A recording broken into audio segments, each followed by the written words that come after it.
Hey guys, what's going on? This is AFO Silverback here, and today we're going to talk about Medal of Honor, specifically the upcoming title, Warfighter. I'm also going to mention the latest community page, Medal of Honor headquarters, MOHHQ.com. I'm going to also drop the link at the bottom for those who can't understand my beautiful Canadian voice. Alright, so Warfighter is set to be released October 23rd of this year, just 11 days past 2010's title. So, Warfighter's plot will loosely follow real-world events as you take on the global threat of PETN, pentaerythritol tetranitrate, which is also known as the world's most powerful high explosives. The campaign is said to take a look into the effects of war on the Tier 1 soldiers and their families. The only thing that quickly comes to mind when I think about this is the latest military film called Act of Valor, which followed U.S. Navy SEALs through their missions and their personal relationships among themselves and their families. So when I think about that and I compare them together, I'm pretty pumped to play this campaign, considering that I really enjoyed the latest campaign of the Medal of Honor series. Enough to call it one of my favorite of all time. I mean, I've played Halo, I've played Call of Duty, I've played many campaigns with many great characters and really great stories, but there was something about this game that I was really able to connect to. I mean, just the characters, the realism of each situation, and of course the music was awesome, especially in that last mission. It's phenomenal. Also, the game will follow some of the same characters from 2010's title, so basically you can expect to see Voodoo, Dusty, and all the other guys. Warfighter claims to use DICE's Frostbite 2 engine, which is kind of a given, and it should be interesting. I hope to see more destructibility within the settings themselves. The multiplayer is set to use all the top Tier 1 teams globally, so you can see Canada's JTF2s, United States' SEALs, and we got Sweden's SOGs, and many, many more. I personally enjoyed the multiplayer. I'm not going to get too much into the multiplayer aspects because A, there hasn't been much information released, and B, I think as wish list wise, I think other people can cover that a lot better than I can. I just want to say that I actually still play it whenever I'm not playing Battlefield 3.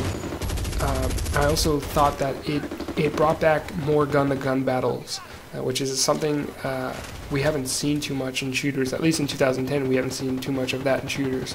With games like Call of Duty and games trying to copy Call of Duty, I felt like the classic shooter style was fading, and then Medal of Honor came out and it kind of brought it back, and it felt good. But that's just my opinion. So that's what I got for Warfighter so far, and a little bit of 2010, I guess. But to wrap things up, this Friday, Medal of Honor headquarters will be having a podcast interview with Daniel Chin, who is the Senior Medal of Honor Community Manager for EA. So be sure to visit MOHHQ.com for the latest news on Medal of Honor Warfighter. Thanks guys, and have a great day.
Bulldog 6, boss man. We have eyes on Python 1. Break.